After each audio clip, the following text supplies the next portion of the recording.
तेनोच्चरसामान्यायमधिगम्य महेश्वरात् कृत्स्नं व्याकरणं प्रोक्तं तस्मै पाणिनये नमः।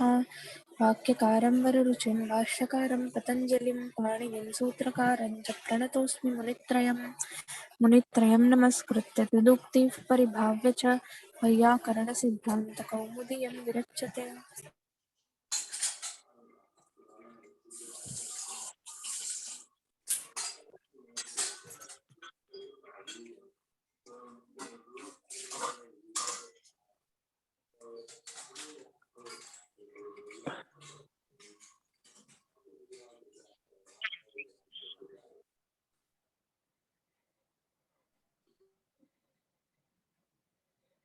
कारक प्रकरणे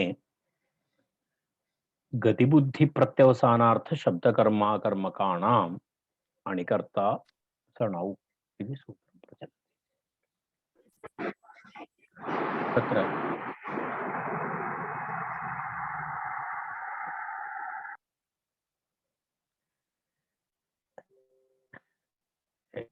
भवन्तः कृपया यदा भवतां डिवैसस् म्यूट् मध्ये स्थापयन्तु।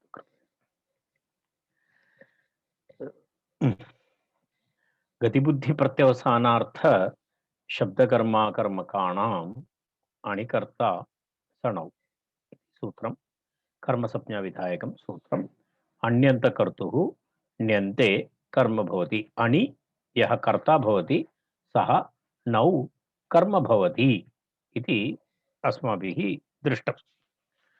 तदाधारेण तत्र कानिचन वाक्यानि अस्माभिः दृष्टानि। इदानीं वयं तत्रैव प्रकृतम् अनुसरामः। तत्र इदानीम् अहं स्क्रीन् शेर् करिष्यामि।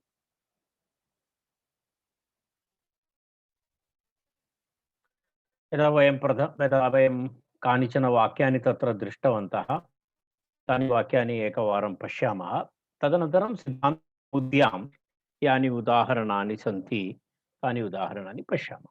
एतदहं यदा सूत्रारम्भे भवतां पुरतः कानिचन वाक्यानि उपस्थापितवान्। बालः विद्यालयं गच्छति, पिता बालं विद्यालयं गमयति।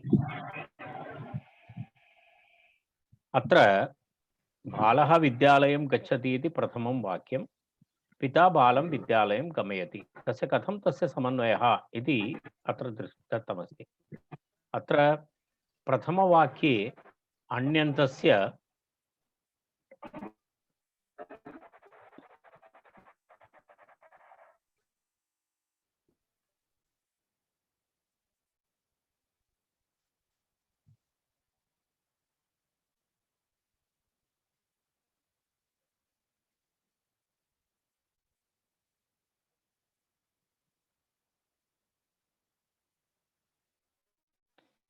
अत्र प्रथमवाक्ये अन्यन्तस्य शुद्धधातोः कर्ता बालः, अतः सः प्रयोज्यकर्ता इति अस्ति। तदहं गतदिवसे उक्तवान्। शुद्धधातु इति भवति।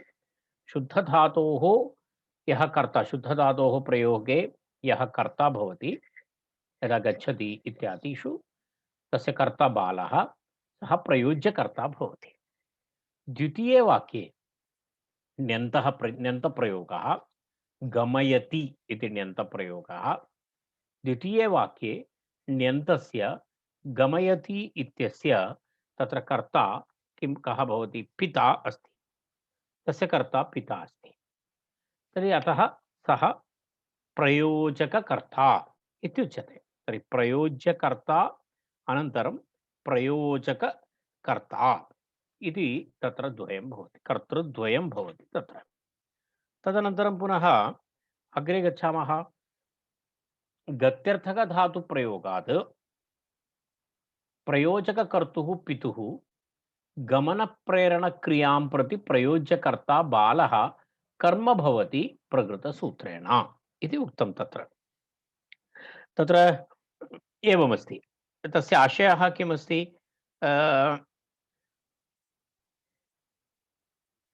पूर्ववाक्ये गत्यर्थकधातुप्रयोगः अत्र अस्ति गमधातु। गत्यर्थकधातुप्रयोगात् गतिबुद्धिप्रत्यवसानार्थ नियमानुसारं तत्र गमयति इति क्रियापदं तस्य कर्ता अस्ति पिता प्रयोजककर्ता। तर्हि प्रयोजककर्तुः पितुः, गमयति इति प्रेरणक्रिया प्रयोजकक्रिया, गच्छन्तं प्रेरयति इति गमनप्रेरणक्रिया अस्ति सा। कारणं तस्मिन् तस्य अर्थः एव गच्छन्तं प्रेरयति इति गमयति, पठन्तं प्रेरयति इति पाठयति इति अस्ति। तत्र तस्मात् गमनप्रेरणक्रिया अस्ति। तत्र गमयति इत्यत्र गमनप्रेरणक्रिया अस्ति। गमनप्रेरणक्रियां प्रति प्रयोज्यकर्ता बालः कर्म भवति। अत्र प्रकृतसूत्रेण अत्र नियमानुसारं कर्म भवति। मूलतः कर्तृत्वमस्ति, परन्तु तस्य किं भवति, एतेषु प्रयोगेषु विशेषप्रयोगाः भवन्ति एते। तर्हि एतस्मिन् प्रयोगे तस्य कर्तृसंज्ञा पुनः न भवति, तस्य कर्मसंज्ञा भवति। कर्तृविवक्षा न भवति, कर्मविवक्षा भवति। कर्मविवक्षा भवति, तस्मात् कर्म भवति प्रकृतसूत्रेण। केन सूत्रेण? गतिबुद्धिप्रत्यवसानार्थ शब्दकर्माकर्मकाणाम् अणिकर्तासनौ इति सूत्रेण तत्र प्रकृतसूत्रेण कर्म भवति। विद्यालयस्य तु कर्तुरीप्सिततमं कर्म इति सूत्रेणैव कर्मसंज्ञा। तत्तु पूर्वमेव अस्ति, तद् मुख्यकर्म अस्ति, प्रधानकर्म अस्ति।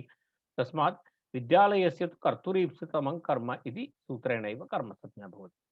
उभयत्रापि कर्मणि द्वितीया इति सूत्रेण तत्र द्वितीया विभक्ति भवति इति तस्य समन्वयः एवं भवति।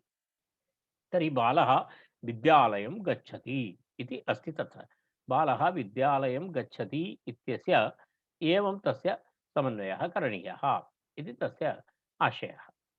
तदनन्तरं वयम् अग्रे गच्छामः। अपरमेकम् उदाहरणं मया दर्शितमासीत्, तद्वयं पश्यामः।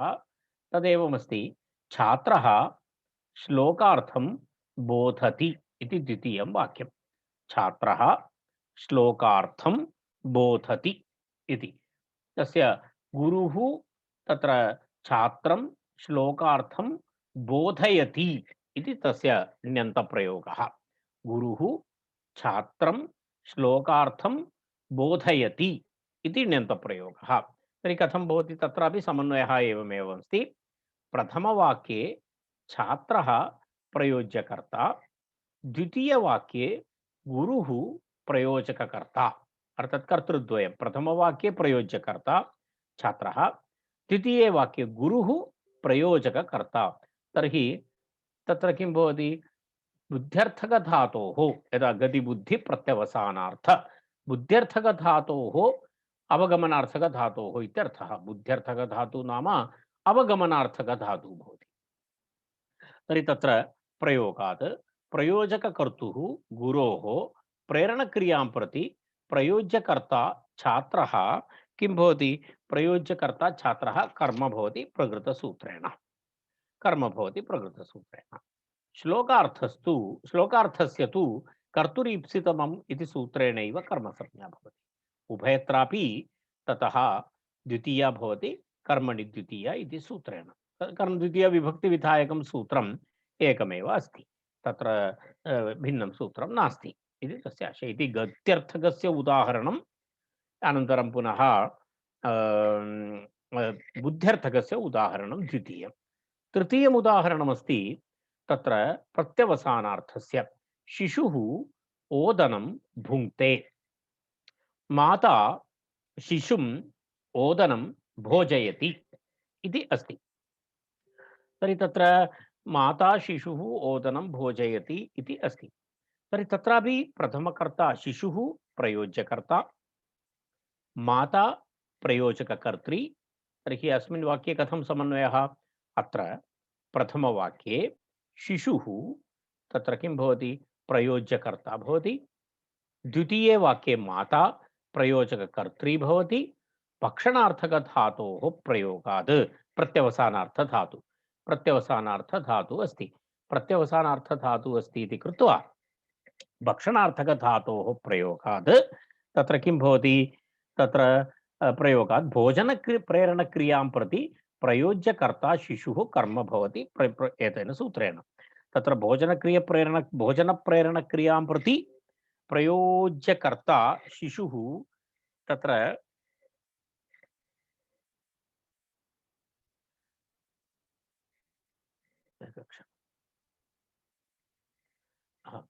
तत्र शिशुः प्रकृतसूत्रेण कर्म भवति। ओदनस्य तु कर्तुरीप्सिततमं कर्म इति सूत्रेण कर्मसंज्ञा भवति।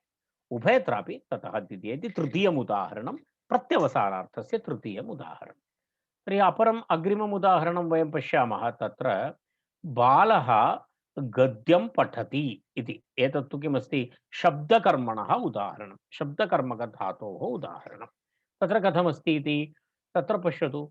अध्यापकः बालं गद्यं पाठयति इति वाक्यद्वयं। बालः गद्यं पठति इति एकं वाक्यम्, अध्यापकः बालं गद्यं पाठयति इति द्वितीयं वाक्यं। प्रथमवाक्ये बालः प्रयोज्यकर्ता, द्वितीयवाक्ये प्रयोजककर्ता अध्यापकः। शब्दकर्मकधातोः इत्युक्ते शब्दकर्मको नाम कः इति प्रश्नः।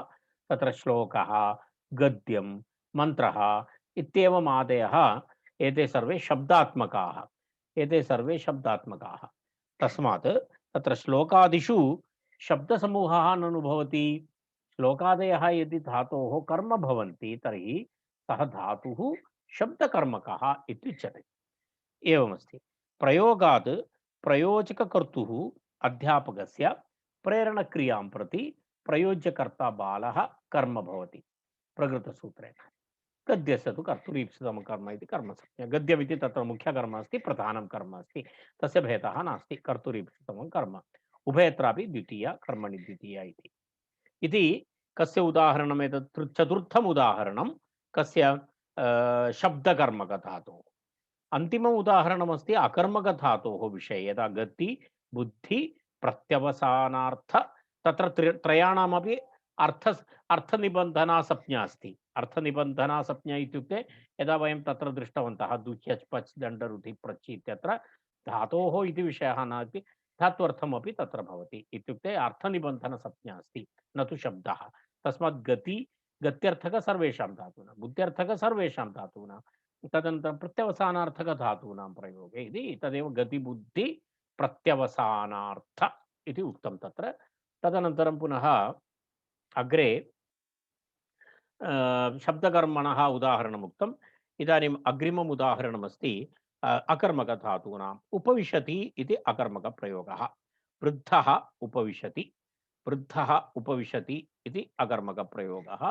तत्र प्रथमवाक्ये वृद्धः प्रयोज्यकर्ता, द्वितीयवाक्ये तरुणः प्रयोजककर्ता।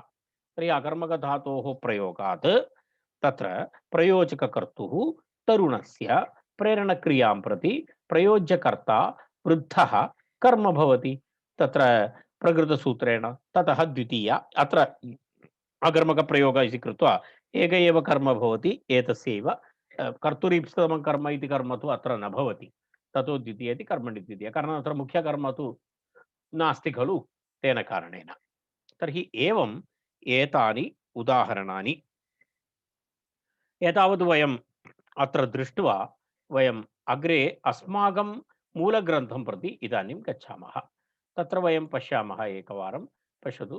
गतिबुद्धिप्रत्यवसानार्थ शब्दकर्माकर्मकाणाम् अणिकर्ता सणौ इति सूत्रं। तत्र गत्याद्यर्थानां शब्दकर्मणाम् अकर्मकाणां च अणौ यः कर्ता भवति सः णौ कर्म स्यात् इति अस्ति।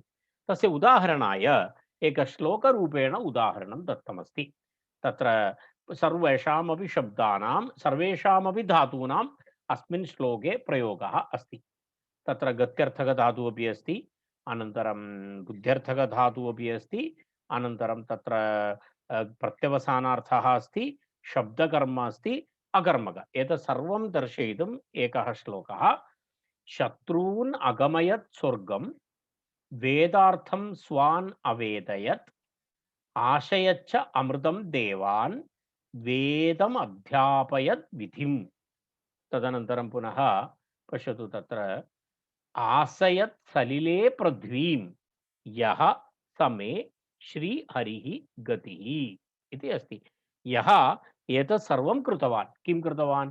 पृथ्वीं सलिले आसयत्, वेदार्थं स्वान् अवेदयत्, तादृशः हरिः श्रीहरिः मे गतिः, मम रक्षणं करोतु इति तस्य श्लोकस्य अर्थः। तर्हि परन्तु अत्र किमस्ति, श्रीहरिः एतदेतदेतत् कृतवान्। श्रीहरिः सः श्रीहरिः प्रयोजककर्ता।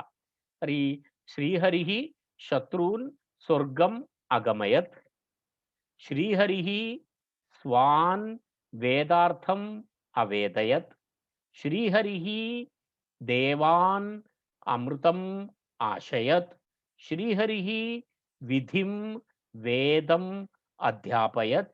श्रीहरिः किं कृतवान्, तत्र एतत् कृतवान्, किं, सलिले पृथ्वीम् आसयत्। यः तादृशः श्रीहरिः मे गतिः, मम रक्षकः, मम शरणम् इति तस्य श्लोकस्य आशयः। तत्र वयम् इदानीम् एतेषामपि अन्यन्तप्रयोगं पश्यामः। एतेषां तदनन्तरम् एतेषां शब्दानां ण्यन्तप्रयोगमपि कथं भवति इति उभयमपि पश्यामः। अत्र अहं किञ्चित् एतत् भवतां पुरतः एतद् दर्शयामि। एतदस्ति तत्र सूत्रं, गतिबुद्धिप्रत्यवसानार्थ शब्दकर्माकर्मकाणाम् अणिकर्ता सणौ इति अस्ति विषयः। तत्र अग्रे गच्छामः। एतत् श्लोकमस्ति, शत्रून् अगमयत् स्वर्गं वेदार्थं स्वानवेदयत् आशयच्छामृतं देवान् वेदमध्यापयद् विधिम् आशयत् सलिले पृथ्वीं यः सः मे श्रीहरिः गतिः इति अस्ति। तत्र पश्यामः, प्रथमं वाक्यं शत्रून् अगमयत् स्वर्गं। कर्ता सर्वत्र। इदानीं शत्रून् अगमयत् स्वर्गम् इति उदाहरणं वयं पश्यामः चेत् तत्र अन्यन्तावस्थां पश्यामः। तत्र किमस्ति, शत्रवः स्वर्गम् अगच्छन् इति अस्ति। शत्रवः स्वर्गम् अगच्छन्, शत्रवः स्वर्गम् अगच्छन् इति अन्यन्तप्रयोगः, अर्थात् शुद्धधातुप्रयोगः। शत्रवः स्वर्गम् अगच्छन् इति शुद्धधातु। तदनन्तरं तस्य अर्थः कः भवति, ण्यन्तावस्थायां हरिः शत्रून् स्वर्गम् अगमयत् इति अस्ति। अर्थात् शत्रवः स्वर्गम् अगच्छन् इति वाक्यम् अस्माभिः चिन्तनीयं, स्वीकर्तव्यं। कारणम् अत्र तु उदाहरणवाक्यमेव अस्ति। हरिः शत्रून् स्वर्गम् अगमयत् इति अस्ति। तस्य अन्यन्तावस्था कथमस्ति, शत्रवः स्वर्गम् अगच्छन्, तान् श्रीहरिः प्रैरयत् इत्यर्थे हरिः शत्रून् स्वर्गम् अगमयत् इति प्रयोगः। तर्हि प्रयोज्यकर्ता शत्रवः, प्रयोजककर्ता हरिः, तर्हि प्रयोजकक्रिया अगमयत्। अत्र प्रयोजकक्रियां प्रति तत्र शत्रवः इति प्रयोज्यकर्ता किं भवति, अनेन सूत्रेण कर्म भवति। कर्म भवति चेत् शत्रवः शत्रून् इति भवति। तत्र कर्मणि द्वितीया इति द्वितीया विभक्ति भवति। तत्र एवं तत्र भवति, हरिः शत्रून् स्वर्गम् इति प्रथमम् उदाहरणम् एतदस्ति। इतः पूर्वतन उदाहरणानि अस्माभिः कृतानि इति कृत्वा एतत्तु सरलतया भवन्तः अवगन्तुं शक्नुवन्ति। अन्यन्तावस्था शत्रवः स्वर्गम् अगच्छन्, अन्यन्तावस्था हरिः शत्रून् स्वर्गम् अगमयत्। तस्य आशयः तान् हरिः प्रेरयत् इति तस्य आशयः। तर्हि द्वितीयम् उदाहरणं पश्यतु। तत्र द्वितीयं वाक्यम् अत्र शत्रून् अगमयत् स्वर्गम् इति अभवत्। तदनन्तरं वेदार्थं स्वान् अवेदयत् इति अस्ति। वेदार्थं स्वान् अवेदयत्, तत्र अन्यन्तावस्थां पश्यामः। तत्र अन्यन्तावस्थायां किमस्ति, तत्र स्वे इति शब्दः अस्ति। स्वे स्वजनाः, स्वे इत्युक्ते स्वजनाः इत्यर्थः। स्वे स्वजनाः, स्वकीयाः स्वजनाः वेदार्थम् अविदुः, वेदार्थं शिक्षितवन्तः इत्यर्थः। स्वे वेदार्थम् अविदुः इति अन्यन्तावस्था। श्रीहरिः वेदार्थम् अवेदयत्। पश्यतु इदानीं प्रयोजक हरिः स्वे, स्वे इति स्वः, स्वे स्वौ स्वे इति अस्ति। तत्र सर्वनामशब्दः बहुवचनमस्ति। बहुवचनमस्ति इति कृत्वा अत्रापि बहुवचनमस्ति, द्वितीया बहुवचनं। हरिः स्वान् वेदम् अवेदयत्। प्रथमं वाक्यं प्रयोज्यकर्ता स्वे, कर्तारः सन्ति, बहवः बहुवचनमस्ति, स्वे इति प्रयोज्यकर्ता। द्वितीयवाक्य अवेदयत् इति प्रयोजकक्रिया, हरिः इति प्रयोजककर्ता। तर्हि एवं किं भवति, तर्हि तत्र प्रथम प्रयोज्यकर्ता, द्वितीये ण्यन्ते तत्र किं भवति, कर्म भवति इति अनेन सूत्रेण। तस्मात् हरिः तत्र कर्मणि द्वितीया इति द्वितीया विभक्ति, स्वान् वेदम् अवेदयत् इति द्वितीयम् उदाहरणं। भवते प्रथमवाक्यं भवता नोट् कृत्वा स्थापनीयं भवति, अन्यथा भवतामस्ति बालमनोरमायाम् एतत् सर्वमस्ति। बालमनोरमा भवन्तः पश्यन्ति, बालमनोरमायाम् एतस्य अवस्थाद्वयमपि तत्र दत्तमस्ति, अहं ततः एव एतत् प्रतिपादयन्। तृतीयम् उदाहरणमस्ति आशयत् अमृतं देवान् इति अस्ति। आशयत् अमृतं देवान् इति तृतीयम् उदाहरणम्। एतत् कस्य उदाहरणम् इति, गति अभवत् प्रथमं, गमधातोः किमस्ति, शत्रून् अगमयत् स्वर्गं, वेदार्थं स्वान् अवेदयत् इत्यत्र बुद्ध्यर्थकधातु विदधातु। तदनन्तरं तृतीयं वाक्यम् इदानीं किमस्ति, तृतीयं वाक्यमस्ति प्रत्यवहारार्थस्य, इत्युक्ते भक्षणक्रिया। आशयत् अमृतं देवान् इति अन्यन्तावस्थायां कथं भवति, तत्र देवाः अमृतम् आश्नन्, अशधातु, खादनार्थे पानार्थे च अश्नाति इत्यादि प्रयोगः अस्ति। देवाः अमृतम् आश्नन् इति तत्र भूतकालक्रिया, तत्र अमृतं खादितवन्तः, देवाः अमृतं खादितवन्तः। प्रयोज्यकर्ता देवाः, प्रयोज्यकर्ता तत्र देवाः, कर्तारः बहुवचनं।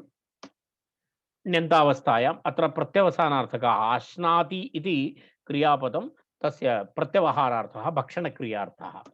तस्मात् हरिः देवान् अमृतम् आशयत् इति भवति। हरिः देवान् अमृतम् आशयत्। तत्र पश्यतु, हरिः इति प्रयोजककर्ता, अनन्तरम् आशयत् इति प्रयोजकक्रिया। तर्हि प्रथमवाक्यस्य प्रयोज्यकर्तुः, द्वितीयवाक्ये कर्मत्वम्। अनेन सूत्रेण देवान् इति तत्र प्रयोगः भवति। हरिः, अत्र देवाः, अत्र आगच्छति कर्मसंज्ञा, कर्मणि द्वितीया विभक्ति, देवान् इति। अमृतम् इत्यत्र उभयत्रापि कर्तुरीप्सिततमं कर्म इति सूत्रेण कर्मसंज्ञा भवति। उभयत्रापि देवान् अमृतम्, उभयत्रापि कर्मणि द्वितीया इति द्वितीया विभक्ति भवति। वेदम् अध्यापयत् विधिं, शब्दकर्मकधातोः उदाहरणमस्ति। वेदम् अध्यापयत् विधिम् इति उदाहरणं। तत्र कथं भवति इति पश्यामः। अन्यन्तावस्थायां तत्र कथं भवति, तत्र विधिः वेदम् अध्येत। विधि नाम ब्रह्म, विधिः नाम ब्रह्मदेवः, ब्रह्म। तत्र ब्रह्मा वेदं पठितवान् इत्यर्थः तस्य वाक्यस्य। विधिः वेदम् अध्येत, विधिः वेदं पठितवान् इति तस्य अर्थः। तत्र किमस्ति, तं श्रीहरिः प्रेरयत्।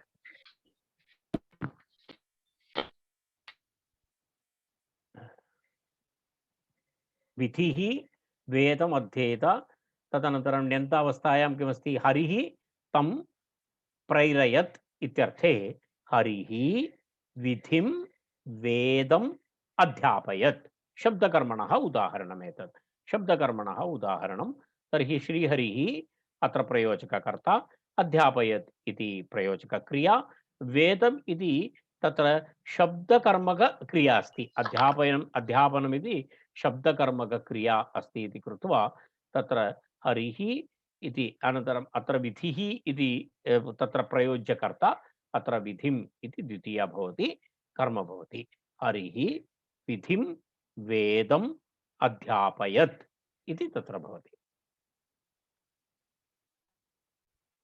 तत्र पुनः अग्रिमम् उदाहरणमस्ति, अन्तिमम् उदाहरणमस्ति, अकर्मकक्रिया अस्ति। अकर्मकक्रियायाः उदाहरणम् एतत्। आसयत् सलिले पृथ्वीम् इति अस्ति। आसयत् सलिले पृथ्वीम् आसु धातु। आसु धातु अकर्मक धातु अस्ति। पृथ्वी सलिले आस्था। पृथ्वी सलिले आस्था।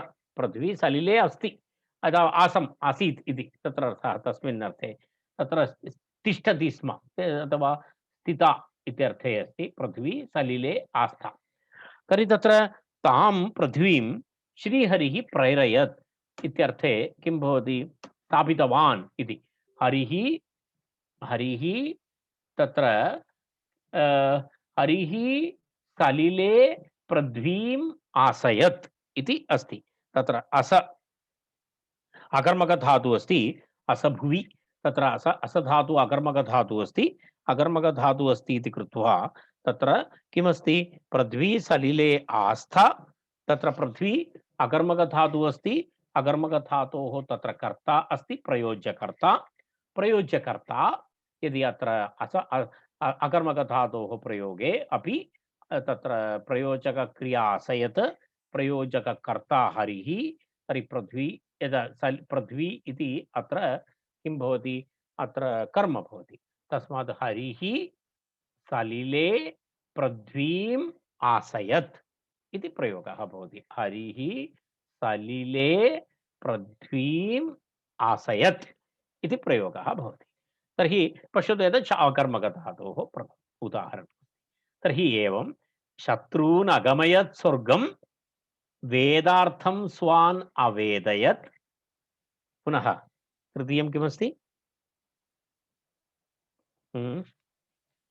आशयच्च अमृतं देवान् वेदम् अध्यापयत् विधिं। पुनः पुनः किमस्ति? आसयत् सलिले पृथ्वीम्। आसयत् सलिले पृथ्वीम्। अग्रे किमस्ति? पृथ्वीं यः समे श्रीहरिः गतिः इति श्लोकस्य। तर्हि एतद् उदाहरणम् एकश्लोकरूपेण दत्वा पञ्चप्रकारकाणां धातूनामपि प्रयोगे अन्यन्तकर्ता ण्यन्ते कर्म भवति इति अत्र दर्शितं। तेन वस्तुतः एवम् एतावदेव तत्र एतस्य उदाहरणम् अस्ति। तत्र पश्यतु, एतत् आसयत् सलिले पृथ्वीम् इति उक्त्वा इदानीम् अहं पश्यामि एतत् मया प्रतिपादितं तत्सर्वम् अत्र दत्तमस्ति। मनोरमायां भवन्तः पठितुं शक्नुवन्ति। तत्र एतानि उदाहरणानि स्पष्टरूपेण तत्र सर्वाणि दत्तवन्तः। तत्र पश्यतु, शत्रून् अगमयत् स्वर्गम् इति गत्यतकस्य उदाहरणं। शत्रवः युद्धे मृताः स्वर्गम् अगच्छन् तान् यत् शस्त्राघातेन अगमयत् स्वर्गं स श्रीहरिः मे गतिः इति अत्र अन्वयः। अत्र गमेः तत्र किमस्ति? अन्यन्तावस्थायां शत्रवः गमनक्रियां प्रति कर्तारः, स्वर्गस्तु कर्म। ण्यन्तावस्थायां तु णिजवाच्यं प्रयोजकव्यापारात्मिकां शस्त्रघातक्रियां प्रति घातयिता हरिः कर्ता शस्त्रवस्तु कर्म इति सर्वेषामपि विवरणम् अत्र दत्तमस्ति। भवन्तः एतदनन्तरम् एकवारं तत् पठित्वा अग्रे गच्छन्ति भवन्तः अवगन्तुं शक्नुवन्ति। अनन्तरम् एतत् अत्यन्तं सरलम्। तर्हि इदानीं वयम् अग्रे गच्छामः इति अहं पश्यामि। सामान्यतः एतस्य सूत्रस्य विवरणम् अत्र समाप्तम्। इदानीं तत्र एक किमस्ति? एक दलप्रयोजनं प्रतिपादयति। गति इत्यादि किम् इति अस्ति। गति इत्यादि किम्? तत्र एवमस्ति। गति इत्यादि किं? देवदत्तेन ओदनं पाचयति इति तत्र एकं वाक्यं दत्तमस्ति। देवदत्तेन ओदनं पाचयति इति अर्थात् सूत्रे गत्यर्थकधातूनां प्रयोगे गति इत्यादि किम् इत्युक्ते गत्यर्थकधातूनां प्रयोगे अर्थात् तत्र एतत् किमर्थम् इति प्रश्नः। गति इत्यादि शब्दानां प्रयोगे एवं भवतु इति किमर्थम् उक्तम् इति तस्य एवं यस्य आशयः। अन्येषां धातूनां प्रयोगे यदि करोति चेत् तत्र महती समस्या भवति। कारण सर्वत्र एतत् न भवति। अत्र देवदत्तेन ओदनं पाचयति इति अस्ति। यदि वयं कमपि यज्ञदत्तम् आनयामः, यज्ञदत्तः देवदत्तं प्रेरयति इति चिन्तयतु। देवदत्तः देवदत्तः तत्र ओदनं देवदत्तः ओदनं ओदनं पाचय देवदत्तः ओदनं पचति इति मूलवाक्यं भवति खलु। तस्य तस्य किं भवति? देवदत्तः ओदनम् एवं भवति, देवदत्तः ओदनं पचति इति मूलवाक्यम्। अर्थात् कीदृशवाक्यं? शुद्धधातु, शुद्धधातुः अस्ति। किं भवति? देवदत्तः, अहं पश्यामि, दर्शयामि तद् एकक्षणं। देवदत्तः किं करोति? ओदनं ओदनं पचति, देवदत्तः ओदनं पचति इति अस्ति, रैट्? इदानीम् एतं वयं किं कुर्मः? पाचयति इति किं भवति? पाचयति इति क्रियापदं, प्रयोजकक्रिया, प्रयोजकक्रिया भवति। किं पाचयति? कः पाचयति? प्रयोजकक्रिया अस्ति। कः? कोऽपि पाचयति, यः कोऽपि वा पाचयति। कः पाचयति इति वयं पश्यामः।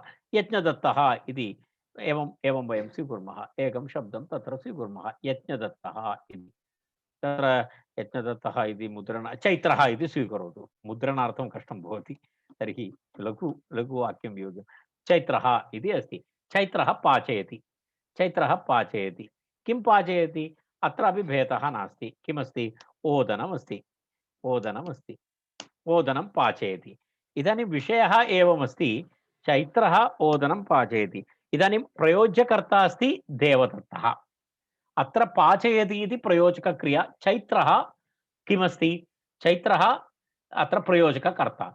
यदि पूर्वगति बुद्धि प्रत्यवसानार्थ शब्दकर्म अकर्मक इति पञ्चप्रकारकधातवः, यदि एवं पञ्चप्रकारकाणां धातूनां निर्णयं निश्चयं न कृत्वा सर्वेषां धातूनां प्रयोगे एवं भवति इति चिन्तयतु।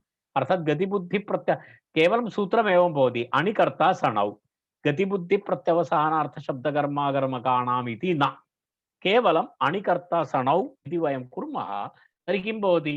अत्र देवदत्तः अपि कर्म भवति, देवदत्तः अपि कर्म भवति।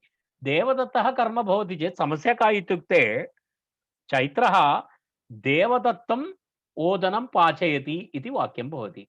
अर्थात् देवदत्तमपि पाचयति सः, अर्थात् तत्र ओदनं पाचयति इति न भवति। अर्थे अर्थे किं भवति? ओदनेन सह देवदत्तस्यापि पाकः भवति। तस्मात् पश्यतु, तत्र अर्थबोधः एव न भवति। देवदत्तस्यापि पाकः भवति, ओदनं पाचयति, देवदत्तमपि पाचयति इति भवति प्रयोगः। परन्तु तत्र किं भवति? तस्मादेव तत्र केषाञ्चन धातूनां अणिकर्ता सणौ इति उक्तं। तेन कारणेन अहं पूर्वमेव उक्तवान्, नियमसूत्रमिदं, नियमसूत्रमिदं। कीदृशनियमं करोति तत्र? यदि अन्यन्तकर्तुः ण्यन्तप्रयोगे कर्म भवति चेत् तत् केवलं केषां भवति? गत्यर्थकधातूनाम्, अनन्तरं बुद्ध्यर्थकधातूनां, शब्दकर्मक प्रत्यवसानार्थ शब्दकर्म अकर्मकधातूनामेव भवति इति नियमः क्रियते अस्मिन् सूत्रे। तस्मादेव नियमसूत्रमिति अहम् उक्तवान् तत्र। तस्मात् अत्र पचति इति न गत्यर्थकधातु, न बुद्ध्यर्थकधातु, न शब्दकर्मक, शब्दकर्मक इति न वक्तव्यं। यदा पाककाले गृहे ध्वनिः तु भवति, शब्दः भवति, तस्मात् पचति इति शब्दकर्मकधातु इति पुनः गणे चर्चा न करणीया। आदौ वदामि, पाककाले गृहे बहु कोलाहलः भवति महोदय, तर्हि तत्र ध्वनिः तु भवत्येव, शब्दः भवत्येव, तर्हि अत्रापि शब्दकर्मकधातुः अस्ति, पचन्ति इति न वक्तव्यं। तद् भिन्नशब्दः अस्ति, एषः शब्दः भिन्नः। तर्हि देवदत्तः किं भवति? ओदनं पाचयति इत्यत्र पचति इति पञ्च केटगरी मध्येपि, पञ्च धातूनां गणेपि पचति इति न भवति। तस्मात् अत्र किं न भवति? अत्र एतस्य कर्मसंज्ञा न भवति, कर्मत्वं न भवति। अत्र अत्र कर्तृत्वमेव भवति अस्य। तस्मात् तत्र किं भवति? इदानीं कर्ता द्वयमस्ति, कर्तृद्वयं भवति। तर्हि पाचयति इति क्रियापदस्य कर्ता अस्ति चैत्रः, प्रयोजककर्ता। अत्र कर्मविवक्षा नास्ति, कर्मत्वं न भवति। कर्मत्वं नास्ति इति कृत्वा देवदत्तस्य कर्तृत्वमेव अत्र अस्ति, कर्तृसंज्ञा एव अस्ति। परन्तु पाचयति इति ति, पाचयति इति ति चैत्रेण सह सम्बद्धमस्ति, समानाधिकरणं। ति इति कं दर्शयति? चैत्रं दर्शयति। देवदत्तस्य कर्तृकारकत्वम् अनभिहितमस्ति। चैत्रस्य कर्तृकारकत्वं ति इत्यनेन अभिहितमस्ति। तत्र ति इत्यनेन अस्य वाक्यस्य प्रयोजककर्ता अभिहितः, प्रयोजककर्ता अभिहितः, तस्मात् चैत्रः इति प्रथमा। परन्तु प्रयोज्यकर्ता अभिहितः न, अभिहितः न इति कृत्वा तत्र किं भवति? तत्र कर्तृकरणयोः तृतीया इति सूत्रेण तत्र तृतीया विभक्ति भवति। कर्तृकरणयोः तृतीया इति सूत्रेण तत्र तृतीया विभक्ति भवति। तृतीया विभक्ति भवति चेत् तत्र कथं भवति वाक्यं? चैत्रः देवदत्तेन ओदनं पाचयति इति वाक्यं भवति। इदानीं भवन्तः ज्ञातवन्तः एतस्य आशयः। एतत् सूत्रे वयं दृष्टवन्तः। तत्र एतत् देवदत्तेन ओदनं पाचयति इत्यस्य वाक्यस्य आशयः एवमस्ति। चैत्रः देवदत्तेन ओदनं पाचयति इति भवन्तः नोट् कृत्वा स्थापयति। प्रथमवाक्यं देवदत्तः ओदनं पचति, द्वितीयं वाक्यं तत्र पाचयति इति प्रयोजकक्रिया, तस्य प्रयोज्यकर्ता। तर्हि किं भवति? देवदत्तः ओदनं पचति, चैत्रः देवदत्तेन ओदनं पाचयति इति अस्ति तत्र वाक्यस्य आशयः। इति गत्यादि तत्र प्रयोगेण अत्र कर्मसंज्ञा न भवति इति लाभः। अतः उदाहरणं एतादृश अन्य उदाहरणानि अपि द्रष्टव्यं। तर्हि दलप्रयोजनम् इदानीं ज्ञातम् अस्माभिः। दलप्रयोजनं नाम एतदस्ति गतिबुद्धिप्रत्यवसानार्थशब्दस्य अन्येषां धातूनां प्रयोगे अन्यन्तकर्ता ण्यन्ते कर्म न भवति, मा भवतु इति कृत्वा तत्र नियमः कृतः इति तस्य आशयः। एतदेव पाचयति ओदनं देवदत्तेन इति तस्य विवरणमपि अत्र अस्ति। दलप्रयोजनं कदाचित् अत्र दत्तं स्यात्, कदाचित् न स्यात्, भवन्तः पश्यन्तु। यदि अन्यथापि अहं प्रतिपादितवान्। तत्र अणौ इति किमर्थम्? अन्यन्तानां किम् इति अस्ति। अन्यन्तानाम् इति किमर्थम् इति प्रश्नः। अन्यन्तानाम् इति तत्र अणौ इति सूत्रे अस्ति खलु, अणौ इति किमर्थम् इति प्रश्नः। तत्र एतदेव अन्यन्तानां किम् इति प्रश्नः। तत्र किञ्चित् वाक्यमस्ति, पश्यतु। गमयति देवदत्तं यज्ञदत्तः, गमयति देवदत्तं यज्ञदत्तेन विष्णुमित्रः इति तत्र उदाहरणं दत्तमस्ति भवतां पुरतः, भवन्तः द्रष्टुं शक्नुवन्ति। गमयति देवदत्तः यज्ञदत्तं तं यज्ञदत्तम् अपरः प्रयुङ्क्ते इति गमयति देवदत्तेन यज्ञदत्तं इति। इदानीम् अहं किञ्चित् भवतां पुरतः एतद् किञ्चित् वयं विश्लेषणं कुर्मः। अन्यन्त इत्यस्य अत्र वस्तुतः मूलतः वाक्यत्रयमस्ति। मूलतः वाक्यत्रयं किं किमस्ति? तत्र एकं वाक्यं लिखामि, एकक्षणम्।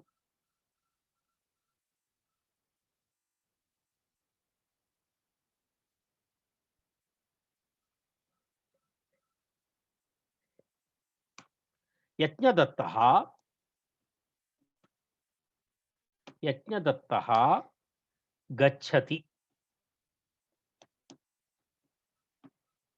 इति एकं वाक्यम्। इदानीं भवन्तः पश्यन्तु। यज्ञदत्तः गच्छति इति एकं वाक्यं, वन् वाक्य, प्रथमं वाक्यं। द्वितीयं वाक्यं देवदत्तः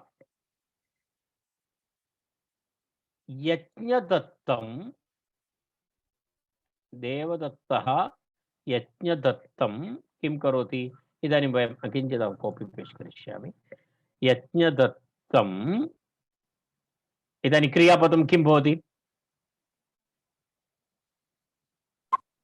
गमयति। गमयति, रैट्।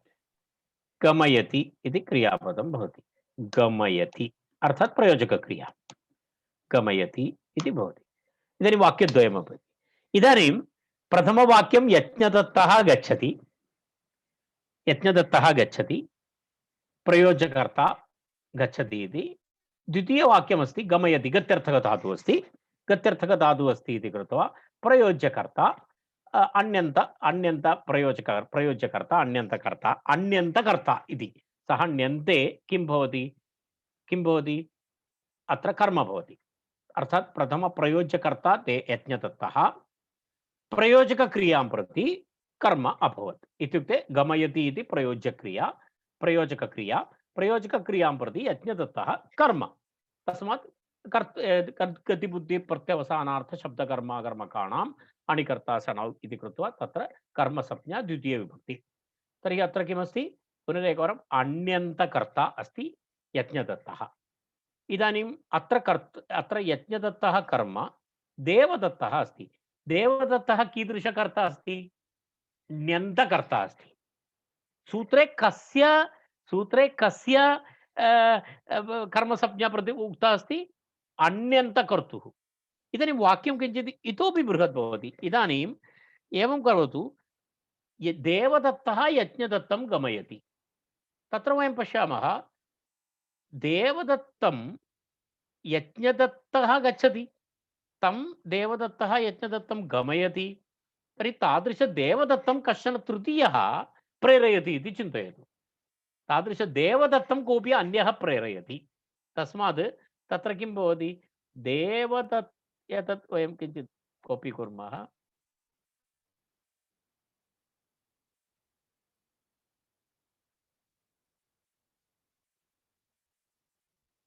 भवन्तः पठितुं शक्नुवन्ति खलु? तत् मम फोण्ट् बहु न्यूनं नास्ति खलु? एकक्षणं किञ्चित् इतोपि पृथक्।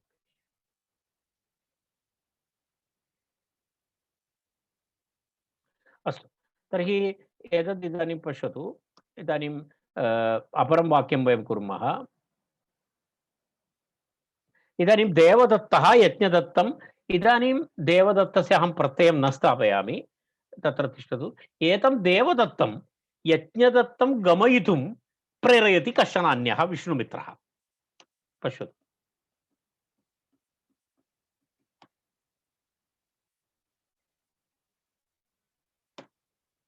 विष्णुमित्रः किं कृतवान्, विष्णुमित्रः इदानीं किं करोति, विष्णुमित्रः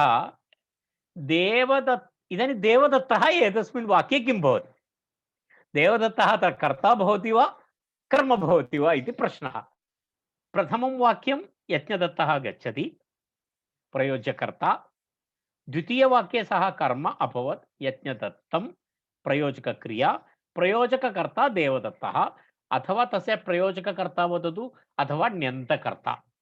इदानीं ण्यन्तकर्ता पुनः प्रयोजकक्रियां प्रति कर्ता भवति वा कर्म भवति वा इति प्रश्नः। अर्थात् अत्र देवदत्तम् इति भवति वा देवदत्तेन इति भवति वा इति प्रश्नः। तदर्थमेव सूत्रे यः शब्दः अन्यन्तकर्तुः कर्मसंज्ञा भवति इति। अणौ यः कर्ता भवति सः नौ कर्म भवति। रैट्? अणौ इत्युक्ते यज्ञदत्तः गच्छति इति शुद्धधातुप्रयोगः अणौ। सः नौ अर्थात् गमयति इति प्रयोजकक्रिया, तत्र किं भवति, कर्म भवति। तर्हि प्रयोजककर्ता कः अस्ति, देवदत्तः। देवदत्तः कीदृशकर्ता अस्ति, प्रयोजककर्ता अथवा ण्यन्तकर्ता। ण्यन्तकर्ता पुनः ण्यन्तप्रयोगे कर्म न भवतु इति कृत्वा अणौ इति शब्दस्य प्रयोगः कृतः। अन्यन्तकर्ता एव ण्यन्ते किं भवति, अन्यन्तकर्ता एव ण्यन्ते कर्म भवति। परन्तु ण्यन्तकर्ता अथवा ण्यन्तकर्ता इति यत् देवदत्तः पुनः ण्यन्तप्रयोगे इत्युक्ते गमयति इति प्रयोगे पुनः किं न भवेत्, पुनः सः कर्म न भवेत्। अन्यन्तकर्ता ण्यन्ते कर्म भवति, परन्तु ण्यन्तकर्ता पुनः ण्यन्तप्रयोगे कर्म न भवेत् इति दर्शयितुम् आचार्यः सूत्रे किं पदम् उक्तवान्, अणौ अन्यन्तानाम् इति उक्तवान्। अन्यन्तानाम् इति उक्तवान्। तर्हि अन्यन्तानाम् इति उक्तवान् इति कृत्वा तत्र किं भवति?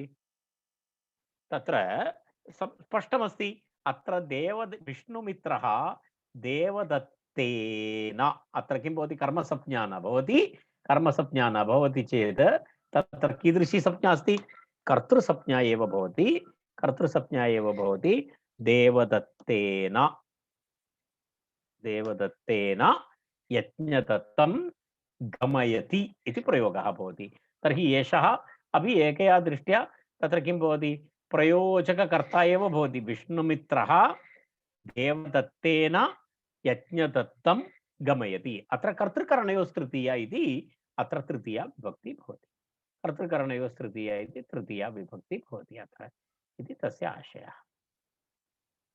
तर्हि पश्यतु, एतदेव मया अत्र एतदेव टेक्स्ट् मध्ये तत्र उक्तं। पश्यतु, अन्यन्तानां किं गमयति देवदत्तः यज्ञदत्तं तम् अपरः प्रयुङ्क्ते। पश्यतु, प्रथमं वाक्यं तदत्र नास्ति, तदस्माभिः करणीयं।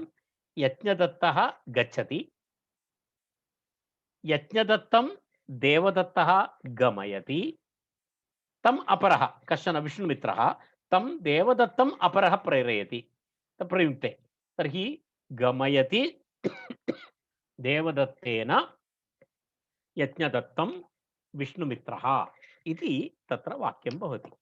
इदानीं भवन्तः ज्ञातवन्तः इति मन्ये अहम्। अर्थात् तस्य कथं भवति इति, तस्य अन्यन्तानाम् इत्यस्य प्रयोजनम् एतदस्ति। अन्यन्तानाम् इत्यस्य प्रयोजनम् एतदस्ति। तस्मात् अत्र वयं दृष्टवन्तः। एतदेव अत्र दर्शितं। पश्यतु, अन्यन्तानाम् इति किं?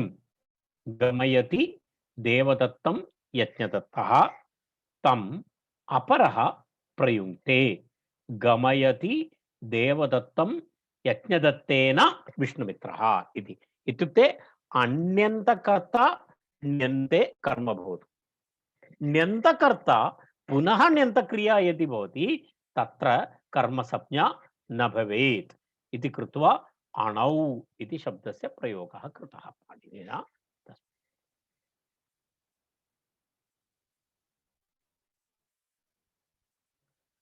तत्र एवमस्ति।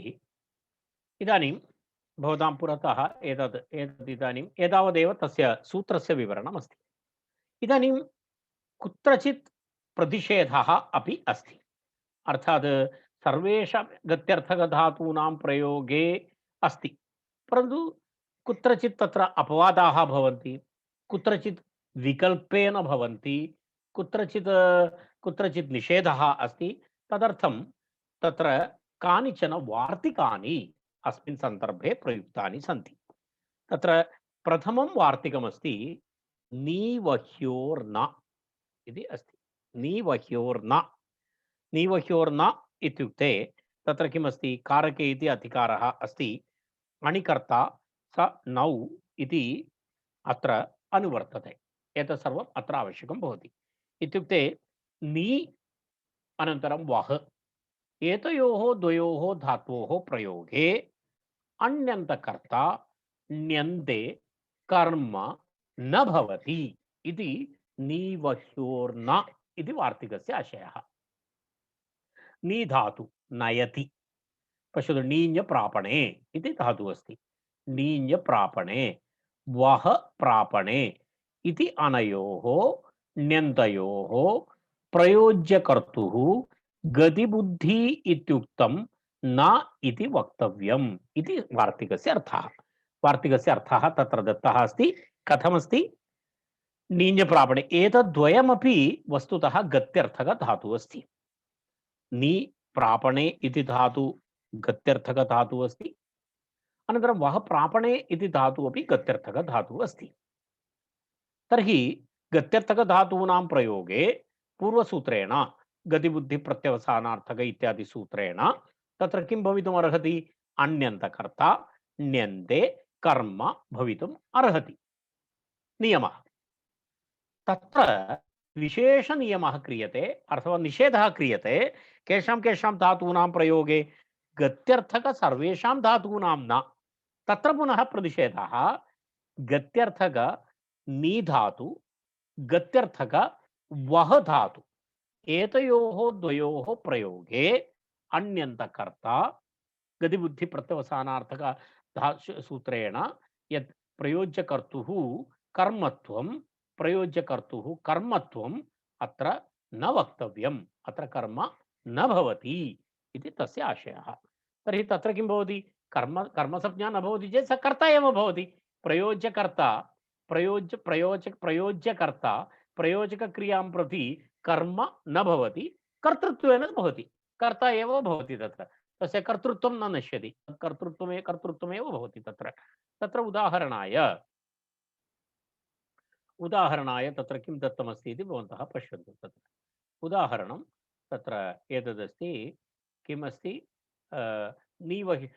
भृत्यः भारं नयति भृत्यः भारं नयति इति तत्र प्रयोज्यकर्ता भृत्यः प्रयोज्यकर्ता नयति इति वा वहति इति वा केवलम् एकं स्वीकर्तुं शक्नोति। भृत्यः भारं नयति इति एकं वाक्यं भृत्यः भारं वहति इति अपरं वाक्यम् इति वाक्यद्वयं तत्र अस्ति। प्रथमम् एकं वाक्यमेव वयं पश्यामः अपरं तु समानं।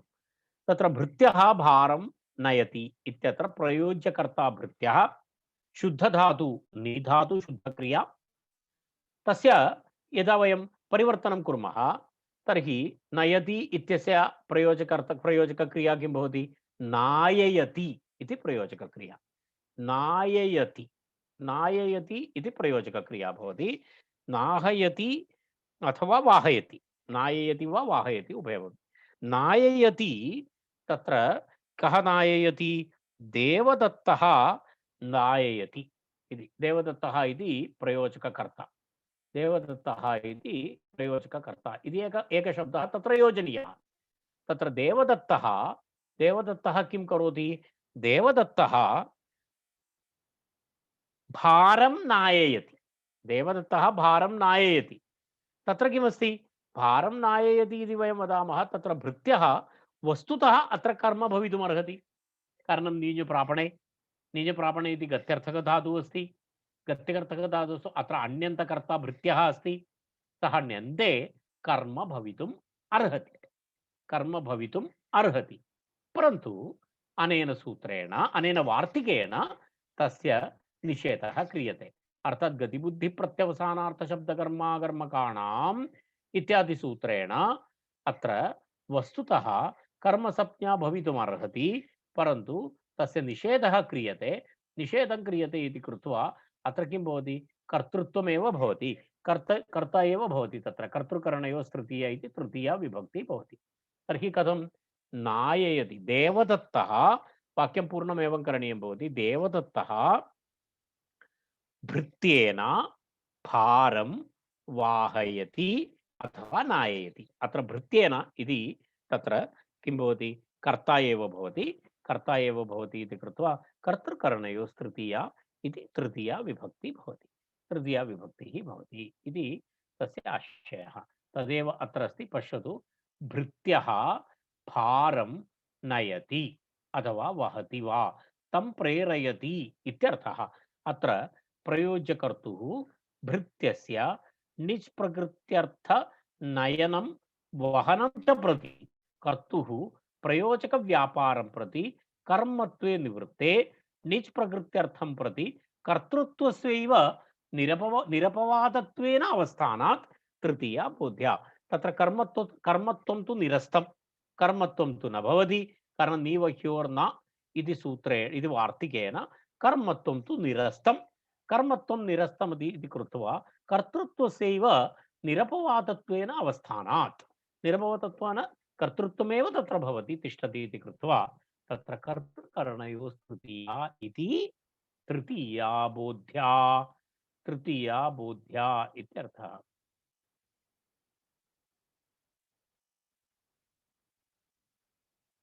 तत्र गत्यर्थत्वं तु स्वीकरणीयमेव इति यद्यपि नीवह्योः प्रापणम् अर्थः तथापि गत्यनुकूलव्यापारार्थके प्रापणे गतेः विशेषणत्वेन प्रविष्टतया गत्यर्थत्वात् प्राप्तिरिति भावः। तत्र प्रापणम् इत्युक्ते तत्र गत्यर्थकत्वं कथमस्ति इति प्रश्नः भवितुमर्हति। प्रापयति इति अस्ति खलु, प्रापयति इति गच्छति इव नास्ति। तर्हि परन्तु तस्य अन्तर्गत अर्थः प्रापयति इत्युक्ते गमनम् आवश्यकमेव। विना गत्वा कथं प्रापयितुं शक्नोति? एषः तत्र प्रापयति इति वदति, तर्हि कथं गन्तुं शक्नोति? तत्र किं भवति? गतेः गत्यर्थस्य विशेषणत्वेन प्रविष्टतया प्रापणे, प्रापणार्थे तत्र गतित्वम् अस्ति एव। तेन कारणेन तत्र गत्यर्थत्वं तत्र अस्ति। गत्यर्थत्वम् अस्ति इति कृत्वा तत्र गतिबुद्धिप्रत्यवसानार्थक इति सूत्रेण तत्र किं भवति? कर्मत्वं भवितुमर्हति। तस्मात् तस्य निषेधाय नीवह्योर्न इति सूत्रम् इति वार्तिकं। तत्र एवं तस्य एतत् मनोरमम्। अग्रिमं वार्तिकमस्ति। इदानीं वह धातोः तत्र किमस्ति? वह धातोः प्रतिषेधः कृतः। वह धातोः प्रयोगे अन्यन्तकर्ता ण्यन्ते कर्म न भवति इति उक्तम्। अस्तु नाम योग्यं। परन्तु सर्वेषामपि सर्वेषु प्रयोगेषु अपि वह धातोः तत्र किं न भवति? तत्र अन्यन्तकर्ता ण्यन्ते कर्म न भवति इति यदा नीवह्योर्न इति निषेधः न भवति। एतस्य किं भवति? एकवारं विधिः, तदनन्तरं तस्य प्रतिषेधः, तदनन्तरं पुनः प्रतिषेधस्य प्रतिषेधः। एतस्य प्रतिप्रसवः इत्युच्यते। शास्त्रे एवं प्रतिषेधस्य प्रतिषेधः भवति चेत् तस्य प्रयोगः तं प्रयोगं कथं भवति? तस्य एवमस्ति, प्रतिप्रसवः इत्युच्यते।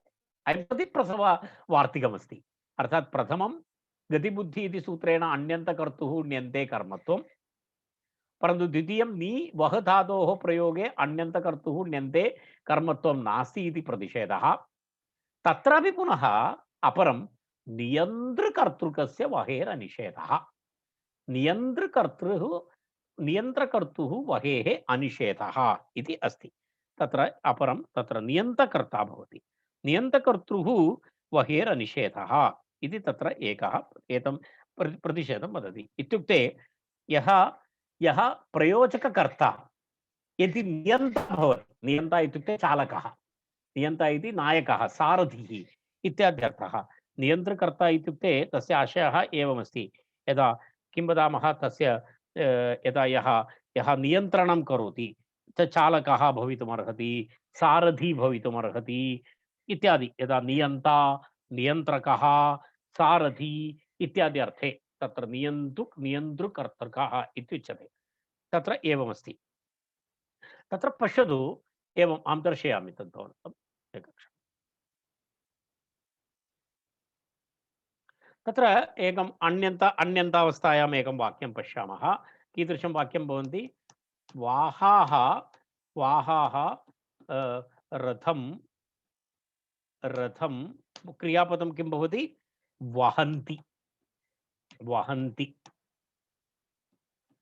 वहन्ति इति क्रियापदं भवति। वाहाः रथं वहन्ति इति अस्ति। वहन्ति इति क्रियापदमस्ति। वहन्ति इति शुद्धधातु। वह धातु गत्यर्थकधातुः अस्ति। गत्यर्थकधातोः प्रयोगे अन्यन्तकर्ता ण्यन्ते कर्म भवति इति वयं पठितवन्तः। परन्तु वह धातोः प्रयोगे नीवह्योर्न इति निषेधः कृतः। तर्हि एतस्य अन्यन्तक्रिया इति प्रयोजकक्रियां पश्यामः। तत्र किं? तत्र कश्चन कर्ता, कश्चन सारथिः, नियन्त्रकर्ता, सारथिः इति नियन्त्रकर्ता भवति। नियन्त्रकर्ता किं करोति? वाहयति। एकवचनमस्ति खलु, वाहयति। नियन्त्रकर्ता वाहयति। किं वाहयति? रथं वाहयति। इदानीं पश्यतु, इदानीम् अन्यन्तकर्ता वाहः, ण्यन्ते किं भवितुम् अर्हति? गतिबुद्धिप्रत्यवसानसूत्रेण एतत् कर्म भवितुम् अर्हति, रैट्? परन्तु वह धातोः प्रयोगे निषेधः कृतः। वह धातोः प्रयोगे नीवह्योर् न इति कृतमस्ति इत्युक्ते तत्र कर्मसंज्ञा न भवति। परन्तु तस्य पुनः प्रतिषेधः क्रियते। सारथिः सारथिः इति कीदृशकर्ता अस्ति? प्रयोजककर्ता। द्वितीयं तस्य विशेषणं किमस्ति? सः नियन्त्रकर्ता अपि अस्ति।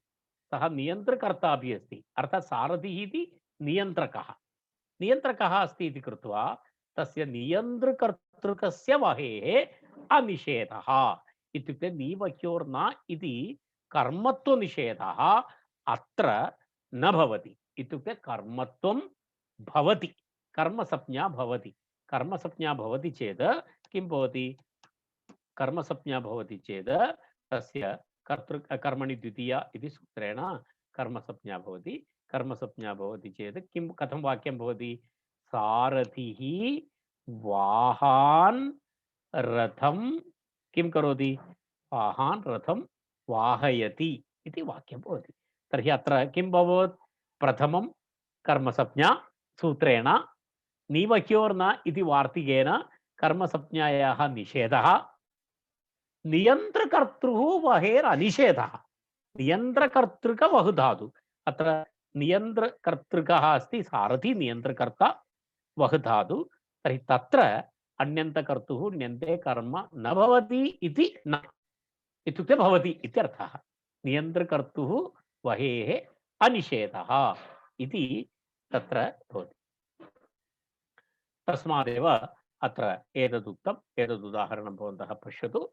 वाहाः रथं वहन्ति, सूतः वाहान् रथं वाहयति इति तत्र वाक्यमस्ति। एतदेव तत्र तत्र प्रयोज्यकर्तुः उक्तस्य नीवह्योर्न इति प्रतिषेधस्य भावे सति प्रयोज्यस्य कर्मत्वं वक्तव्यम् इति फलितम् इति वार्तिकस्य अर्थः। उदाहरणं तु अस्माभिः चर्चितम्। इदानीम् एतेन सह वयम् अत्र तिष्ठामः। अग्रिमं वार्तिकमस्ति आदिखाद्योर्न इति वार्तिकेण सह अस्माकम् अग्रिमवर्गे वयं श्वः मिलामः। शान्तिमन्त्रेण अलङ्कुर्मः। सर्वे भवन्तु सुखिनः, सर्वे सन्तु निरामयाः, सर्वे भद्राणि पश्यन्तु, कश्चित् दुःखभाग् भवेत्। ॐ शान्ति शान्ति शान्तिः। धन्यवादः।